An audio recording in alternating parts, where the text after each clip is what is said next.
What's up mga tol? Welcome back sa channel ko. Usapang Swords of Blood tayo ngayon. Pag-usapan natin yung mga bagong kaganapan dito sa Swords of Blood. At may pag-giveaways tayo mga tol. Kung paano sumali, stay tuned.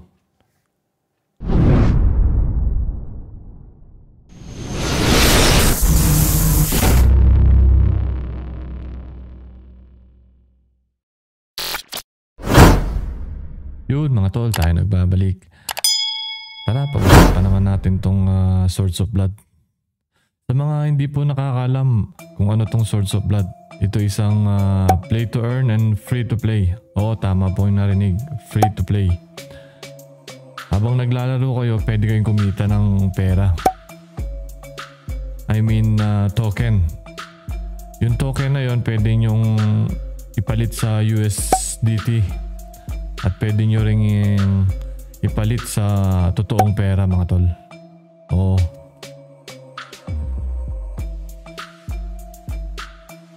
Yun na nga mga tol, kung ito palang Swords of Blood, nakausap natin yung developer ng mga Swords of Blood. At kinausap natin, humingi tayo ng pag-giveaways ba sa mga subscriber ko. Kung paano sumali, ganito lang mga tol, easy lang sumali sa ano na to, sa pag-giveaways natin. Pero bago nun, tingnan muna natin tong yung Swords of Blood. This coming April 8 mga tol, magbubukas na yung Monster Hunt rewards. Pwede kang manalo ng mga iba't ibang mga token, NFT, at iba pa, maraming mga rewards dito mga tol. Ito na nga yung bagong labas ng yung update ng kung paano sumali dun sa Monster Hunt. Kailangan mo ng Monster Pass. Nagkakahalaga to ng mga $2.99. At saan mo naman ito makabibili itong mga Monster Pass na to? Punta ka lang dito sa site ng Swords of Blood Sequence. Lagay ko na rin to sa mga tol dito sa description natin. Ito mga tol, mga bagong to. Pwede kang bumili dito ng Monster Hunt. At sa mga sumali pala sa mga token drops last month, yung mga nakuha nyong H-Box, pwede nyong ibenta, tapos pwede nyong gawing pambili ng Monster Pass. Ito akin, nakadalawa tayo mga tol. Last airdrop event nila ng H-Box, nakadalawa lang tayo. Ito, ibebenta ko to, tapos gagawin kong bibili tayo ng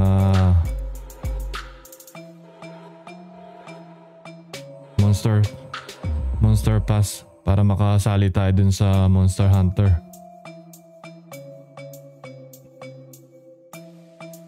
Lagay ko na rin to sa description natin para hindi kayo maligaw. Hindi kayo mapunta sa mga phishing site. Ito pala yung Monster Hunt. Dito tayo mag-compete. Last time nakarami tayo ng rewards dito. Tayo dito mga tol. Yan mga tol, mga nakuha natin nung last nung nagbigay sila ng rewards. Naka-total 60 million tayo mga tol.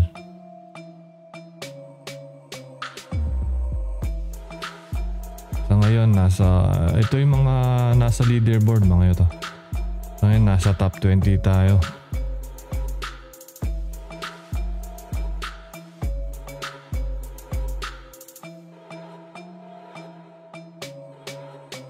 Yun mga tol, pag-usapan naman natin yung mga pag-giveaways na na-mention ko kanina. Mamimigay tayo ng 3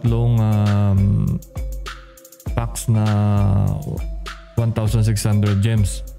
Ang halaga nito nasa $35 mga tol. Nakausap natin yung developer ng Swords of Blood. Binigyan tayo ng pagkakataon na mamigay ng mga 3 packs na 1,600 gems. Kung paano naman sumali, ganito lang mga tol. Una, kailangan nakasubscribe ka sa aking channel. Tapos mag-comment din kayo sa video na to, Swords of Blood. Lagay nyo lang Swords of Blood. Tapos ang gawin nyo mga tol, ang pangalawa naman mga tol, mag-subscribe din kayo dito sa aking Discord channel. Bago lang tong aking Discord channel na to mga tol, kasi yung dati ko na-hack siya. Kaya bagong-bago to. Ganito lang gawin nyo. Punta lang kayo dito sa aking Discord, tapos ilagay nyo yung screenshot proof nyo na naka-subscribe kayo sa YouTube channel natin. Tapos ano nyo lang dito, upload nyo lang. Tapos punta kayo dito sa giveaways. Click nyo lang to. Automatic na makasali na kayo sa aking pag-giveaways.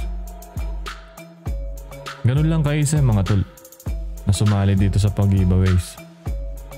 At good luck sa mga sasali sa ating pag-giveaways. At salamat sa panonood. See you in the next one. To change your